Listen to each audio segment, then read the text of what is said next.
something I think we're all guilty of in this social media era where everything under the sun is competing for our attention is that, specifically, I'm speaking to creators too, by the way, we tend to consume more than we create.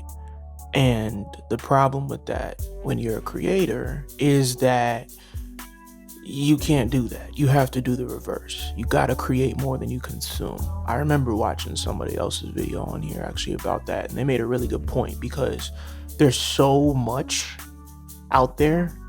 There's so much content out there that if you consume it or fall into a rabbit hole of consuming it, it's actually going to play into you not being able to properly create your own content. And then what's going to happen is it's going to slow down your process. You'll start procrastinating again, and then you'll feel stuck 6 months later when you're like, crap, why didn't I do all this stuff before? And it's like, oh, it's because you got sucked into the rabbit hole of consuming everybody else's content instead of creating yours.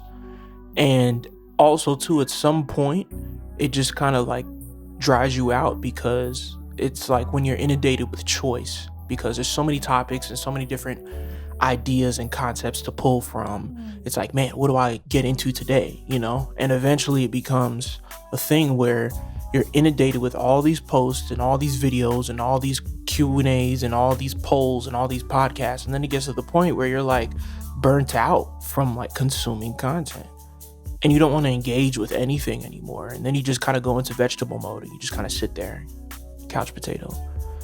And yeah, if you're a regular person with 9 to 5 and you don't have any aspirations or goals outside of that, that's fine. But when you enter the creative space, it's kind of tough to like stay away from that or break that habit if you started out doing that. And then to make that transition from, oh, I'm no longer a consumer, now I'm a creator, and you're on the other side, it's a little difficult to break out of that habit right away. But it's like essential to your growth. You have to do it. You have to create more than you consume for so many other reasons. But obviously, the main one being that if you want to grow, that's the only way you're going to do it. You got to be consistent, and you want to remove things that affect your consistency. You want to remove things that are going to affect your upward mobility, whether that's bad habits, toxic friends, toxic people, negative people, whatever it is, like all the other stuff, that's fine. But the main thing is, when you are sitting down in a room by yourself, what are the things that you're doing that aren't conducive to your actual goals at the moment?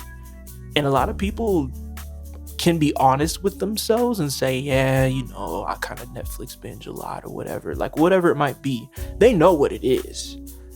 But it's taking the action that becomes the hump they have to get over. And the action is so difficult for a lot of people to get over. But yet it's the very thing that'll save you.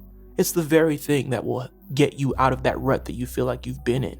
It's just doing it. And this is something that used to happen to me so much because I'm such a perfectionist. Like, I wouldn't make music videos because I would have this grand plan or scheme for the music video to be a certain way. I was like, yeah, I need backup dancers and I need this and that. We got to have this setting. We got to do location scouting and I need this specific camera and it got to the point where I was like, I can't release the video because I don't have anything I need.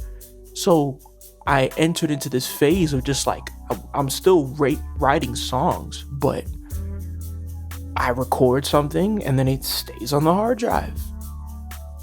There's mountains of music that I'm sitting on. I'm sitting on an entire career's worth of music, and I haven't released it because I'm such a freaking perfectionist. That'll probably be my next topic. I'll get deeper into that. But the main thing is I've fallen into this pattern of consuming more than I create. I'll watch other people's music videos because I want to get this idea of like, oh, well, how do they do this? Or I need this concept of what they're doing, or maybe I can interpolate something, or maybe I can spark an idea, not straight up steal somebody else's idea. I'm not ever down for that type of stuff at all. But, like, you and creators inspire the creators. So yeah, it gets to the point where it's like, man, I gotta stop doing that because that's not going to help me. Like, I'm going to get messed up doing that. this generally applies to anybody who's in the creative space or in the creator space, whatever you want to call it. You gotta create more than you consume. You have to make yourself a merchant and stop being a customer at some point if you want to have a successful business in commerce. Like, if you want to be a sneaker guru, you can't buy hella Nikes and Yeezys, but then expect people to buy your own unique design if you've created one. You know, you got to buy your own product and then market your own product and push that over anything else. So it's okay to dabble, in other products from time to time, but the priority, it needs to be yours. It can't be anybody else's. So overall, create more than you consume. Stop being a customer. Start being a hustler. Note to self.